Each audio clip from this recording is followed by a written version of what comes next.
Tá todo mundo. Pedir para quem entrar ficar no silencioso.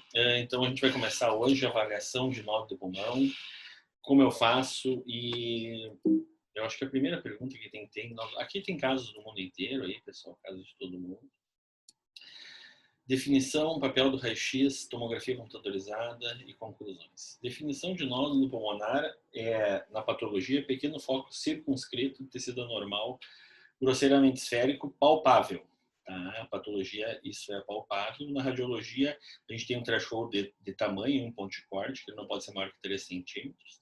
E alguns autores dividem pequeno nódulo para nódulo de pulmão com 1 centímetro de ponto de corte e micronódulo abaixo de 7 milímetros. Né? Quantos de nós tem nódulo de pulmão? Esse aqui foi um estudo que a gente fez no nosso meio, avaliando crianças que iam fazer cirurgia de pectus escavato e carinato. 100 crianças que foram para essa avaliação, nenhuma desenvolveu câncer em 2 anos. E a prevalência foi 75% delas. Então, 75% da população normal, sem câncer, sem metástase, sem neoplasia, vai ter nódulo de pulmão no Brasil. É muito prevalente. Óbvio que uma coisa que é importante de checar é que os nódulos todos giram em torno de 3 milímetros. É muito raro esses nódulos passarem de 6 milímetros. E é por isso que a gente usa alguns pontos de corte para dimensões para avaliar isso. Raio-x de tórax. Qual é o papel do raio-x de tórax? Aqui são 2 casos que eu mostro sempre, que mostram bem a limitação do método. Esse raio-x é um raio-x de tórax que tem um nódulo do tamanho de uma maçã. Não é essa estria fibratolictase, quando a gente mostra o perfil isso fica um pouco mais fácil. É um nódulo muito grande, um nódulo enorme no parênquima pulmonar. Que já seria uma massa, porque já teria mais que 3 centímetros e que não foi visto no raio-x de tórax. Pessoal, esse foi o processo mais caro já sofrido nos Estados Unidos, 16,8 milhões de dólares. O paciente retornou com metástase cerebral 9 meses depois de ter tido um raio-x saudável como normal. Deixa eu... então, tem que ter cuidado. Esse aqui é outro raio-x que também tem uma maçã. Não é um nódulo, é uma massa, mas obviamente não está reto cardíaco. Mas se a gente olhar, a gente vai ver aqui uma massa enorme na região posterior do bronco principal direito. E aqui a gente vê um abaulamento da linha da artéria pulmonar. Se a gente olha o PET-CT, a gente se apavora, é um nódulo que fecha quase todo o bronco da pirâmide basal e bronco intermediário direito. Um nódulo muito grande, se a gente volta depois, a gente consegue identificar bem esse nódulo. Então isso acontece, não é nós que somos muito ruins na avaliação do raio-x, mas radiologistas, quando olham um nódulo e dão certeza que esse nódulo é benigno, eles erram em torno de 7% das vezes. Radiologistas torácicos treinados nos Estados Unidos. Então, o índice de erro do raio-x é muito grande. Isso é um estudo interessante que avaliou todos os casos diagnosticados em 98 na Inglaterra. Quantos por cento tinham raio-x valdados como normais nos últimos 2 anos? 30%. Então, é muito frequente isso acontecer, a gente tem que ter cuidado. Eu vou falar só de tomografia, a gente pode fazer outra parte de métodos avançados, mas para não ficar muito cansativo, a gente vai falar só de tomografia. E na tomografia, como um mote geral, pessoal, a gente tem 3 tipos de nódulos só. Que são benignos, que são malignos e os que são indeterminados. Os que são benignos só tem 3 tipos de coisas que podem dizer que um nódulo é benigno. Se ele é gordura, se ele tem gordura dentro, se ele é perifissural ou se ele é calcificado. Se ele é maligno, a gente vai ver depois o que é, e se ele é indeterminado, a gente vai ver os critérios da Fleischner, que é aquela sociedade que regula isso. Então, vamos ver nódulos benignos. 3 critérios que são segurança de benignidade. O que a gente entende em medicina como segurança de benignidade? Tem mais de 95% de chance de ser benigno. Tu vai errar se tu vê gordura e disser que o nódulo é benigno? Tu vai errar em torno de 1 em cada 20 vezes. Então, isso é uma segurança estatística. Quando a gente vê no artigo lá, o P menor que 0,05, a gente está aceitando errar 1 em cada 20 vezes na medicina, e esse atualmente é o nosso padrão ouro de erro. O que é gordura? É a gente olhar um nódulo pulmonar e ver que ele tem densidades negativas no interior dele, semelhante à da gordura subcutânea.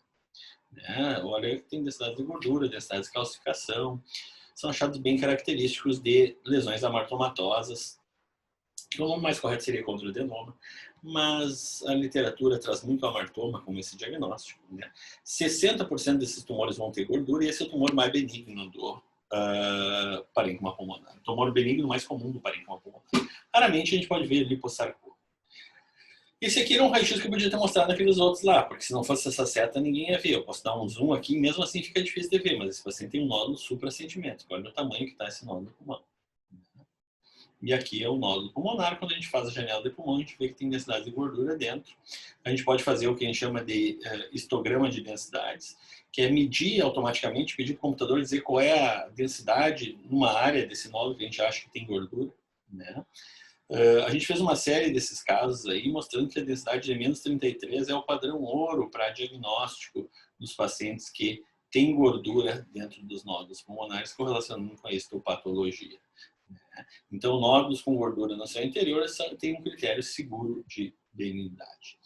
Nódulos perifissurais é o critério mais recente de todos esses, são nódulos que têm formato poligonal, que estão junto das fissuras pulmonares ou estão junto da parede, né? Perifissural. Esses nódulos geralmente são tecido linfóide intrapulmonar, né? Eu gosto muito desse critério aqui, que tu mede os 3 diâmetros e um diâmetro é 2,5 vezes maior que o outro. Isso é um critério de segurança para a benignidade. Isso é, tumor é redondo, tumor é uma bola. Quando o negócio vira uma panqueca, a chance de ser uma lesão benigna é muito maior. E se for um diâmetro 2,5 vezes maior que o outro, a chance de ser benigna é muito mais próxima de 100% do que de 95%. Nódulos perifissurais, então, são lesões que quase sempre são benignas. Começou a descrição disso nos estudos de rastreamento. E desse estudo aqui, com mais de 800 casos de nódulo de pulmão, nenhum era maligno. Mesmo os que cresceram nessa corte, nenhum era maligno. Tem que ter cuidado porque ele tem que ter esse formato de panqueca ou de salsicha ou poligonal. Porque se ele for redondo, especialmente se o paciente tiver alguma história de neoplasia, isso pode ser câncer, como era nesse caso, um nódulozinho justacial, mas que ele não tinha o formato poligonal e era uma metástase. Calcificação é o critério mais antigo, maior que 200, se quiser medir, tu pode medir. Tem que ter cuidado que o cara não pode ter osteosarcoma, né? Isso é um problema comum. Né? E a gente tem alguns tipos de calcificação que a gente considera classicamente como benignas, né? A calcificação que a gente chama de difusa sólida, que o nódulo é totalmente calcificado. Isso aqui tem mais de 99% de chance de ser benigno. Tem cuidado com tomografia mais antiga, porque às vezes a gente faz corte de 5 milímetros e parece que o nódulo não tem calcificação, faz corte de 1 milímetro e aparece a calcificação.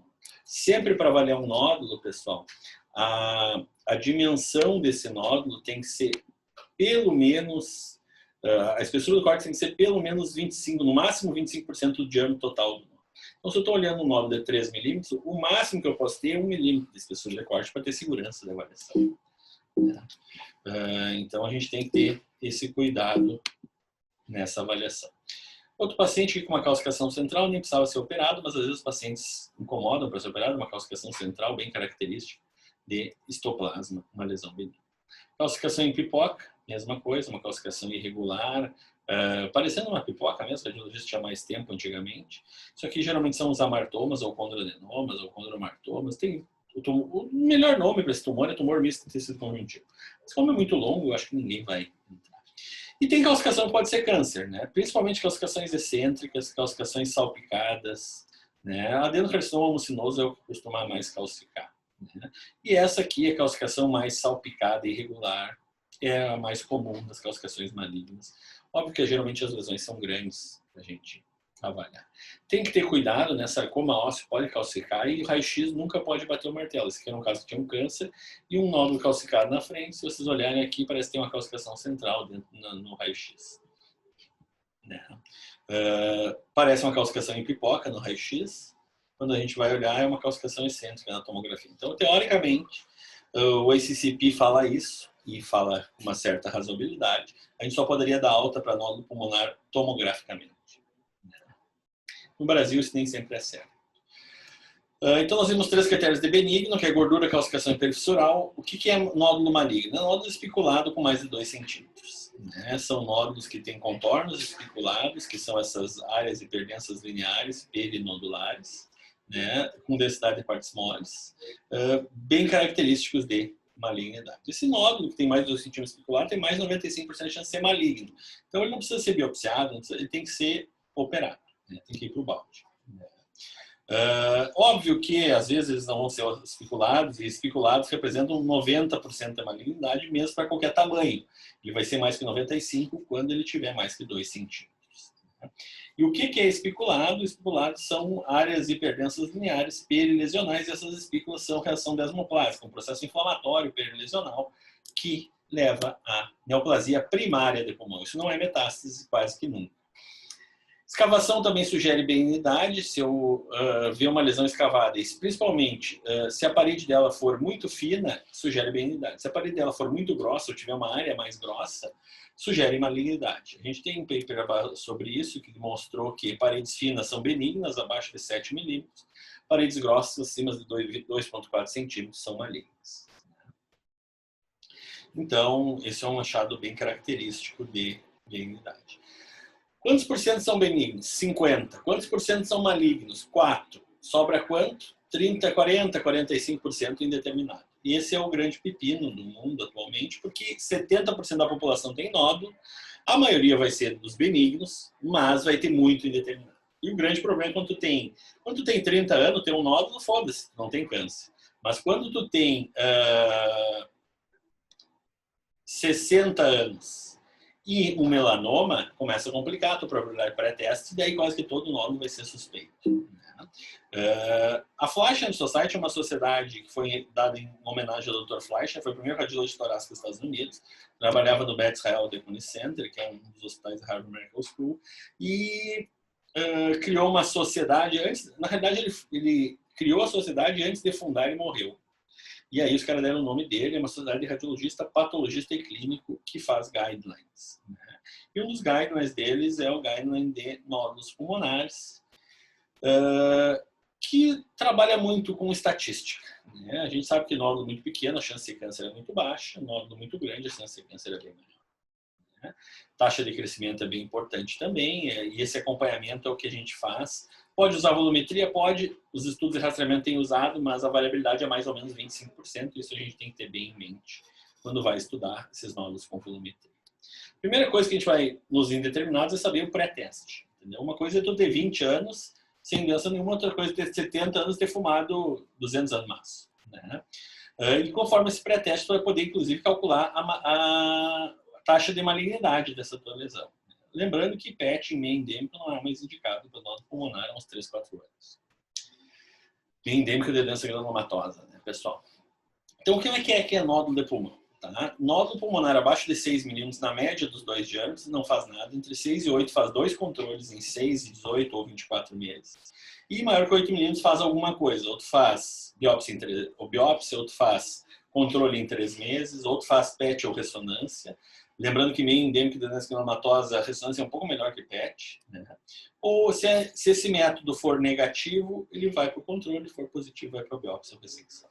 Então, o nódulo é 68. Abaixo de 6 não faz nada, eles consideram que se tu é alto risco, tu poderia fazer uma toma em 12 meses só para controle. Quando eles são múltiplos, é a mesma coisa, pessoal. Não muda muita coisa, só vai manejar pelo maior.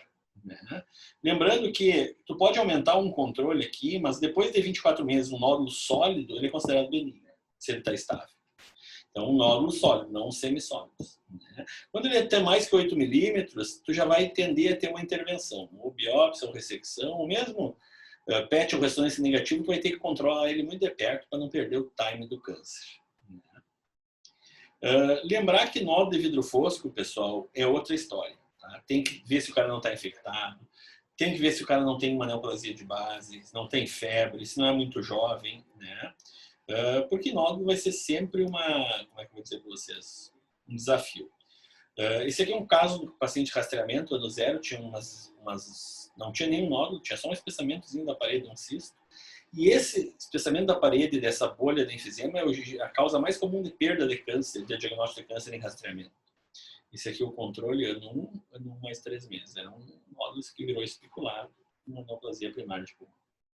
Esse aqui é um nódulo de 1 milímetro, também não descrito, e não descrito. Em ano 1 ele virou especulado e 4 milímetros. Ano 1 mais 3 meses, adenocarcinoma pulmonar. Então, todo câncer já teve 1 milímetro. A gente trabalha sempre com probabilidades nesses casos. Volumetria ajuda? Em alguns casos. Eu uso mais como um tira-dúvidas, pessoal. Lembrando que o mais importante de todos os casos, de todos esses nódulos, é correlacionar com a clínica. Esse é um paciente que tinha um câncer de pulmão, vocês estão vendo aqui um nódulo especulado, irregular, e que fez a tomografia com a carteira de cigarro no bolso. Lembrar que nódulo em vidro fosco é totalmente outra história. O nódulo em vidro fosco é um nódulo que não é sólido, certo? Vê vaso no interior dele da área de vidro fosco. Se o vidro fosco é puro e ele é menor que 6 milímetros, tu trabalha igual o nódulo menor que 6 milímetros de partes moles. Se ele é maior que 6 milímetros, tu faz um controle em 6 meses e a diferença do componente do nódulo sólido é que tem que acompanhar por 5 anos em vez de 2. Então é maior que a maioria dos casamentos, né, pessoal? Componente sólido, pessoal, aumenta muito a chance de câncer. Então esse é o nódulo mais maligno que existe. É um nódulo de vidro fosco que tem um componentezinho sólido. Se a totalidade desse nódulo é menor que 6 milímetros, tu pode não acompanhar esse nódulo. Isso nunca acontece. Geralmente ele cai no acompanhamento. Mas o Fleischner relata isso. Se o nódulo na totalidade é maior que 6 milímetros, faz um controle em 3 meses, tu pode acompanhar, mas se o componente sólido for maior que 8 milímetros, já pode levar ele para avaliação histológica. Então, essa é o resumo dos vidro fosco. Lembrar que quando o vidro fosco é puro e são múltiplos, pode ser bronquiolite celular. Lembrar que quando tem componentes sólidos, eles são múltiplos, o que não é raro, tu tem que manejar pelo maior, né? Vai sempre manejar o nódulo pelo maior dos múltiplos nódulos. Esse aqui é um nódulozinho num paciente que tinha um componentezinho sólido, tinha um broncogramazinho aéreo, aí tá, nódulozinho, componente sólido. A gente pode fazer volumetria para medir as densidades médias desse nódulo, tinha 1 centímetro cúbico, uma densidade média, acho que é menos, deixa eu ver ali, menos 230, isso a gente usa para acompanhar esses nódulos. E a gente pode usar a predição aí, que é quão mais denso esse nódulo, porque não raramente o vidro fosco demora muito, por isso que a gente só acompanha ele por 5 anos, ele demora muito para consolidar, para crescer. E essas avaliações computadorizadas podem ajudar. Então o nódulo é comum, 75% das pessoas têm. Nódulos benignos são muito frequentes, são os mais frequentes, correspondem de 50% a 60% de todos os nódulos pulmonares. E os critérios que a gente tem para dizer que eles são benignos numa imagem única é gordura, perifissural e calcificação. Então, gordura, perifissural e lesões calcificadas são os 3 critérios de benignidade. Nódulo maligno valia da tua pré-teste, pegar quem fumou mais de 30 anos, mas tem mais de 50 anos, a probabilidade de qualquer nódulo do pulmão ser câncer é de 2 a 4%. Então é baixa. Mas se ele tiver mais que 2 centímetros e for especulado, ele tem mais de 95% de chance de câncer. Né? Lesões escavadas de paredes finas são benignas, de paredes grossas são malignas. Né? Nódulo indeterminado é 68, acima de 8 tem que tomar uma providência, abaixo de 6 dá para não fazer nada. Lembrando que isso aqui é para paciente não oncológico. O paciente que tem câncer tem que acompanhar conforme o câncer dele, porque isso varia muito de câncer para câncer e cada câncer tem uma indicação. E nódulo de vidro fosco, abaixo de 6 milímetros a tendência é também não fazer nada, só acompanhar. Se a gente for acompanhar esses nódulos de vidro fosco, isso é, se ele tiver mais que 6 milímetros, ou que se ele tiver um componente sólido, mais que 6 milímetros com componente sólido, eu tenho que lembrar que eu tenho que acompanhar por 5 anos esses pacientes. Com tomografia anual, esses nódulos demoram para duplicar. E era isso. Deixa eu parar a gravação aqui.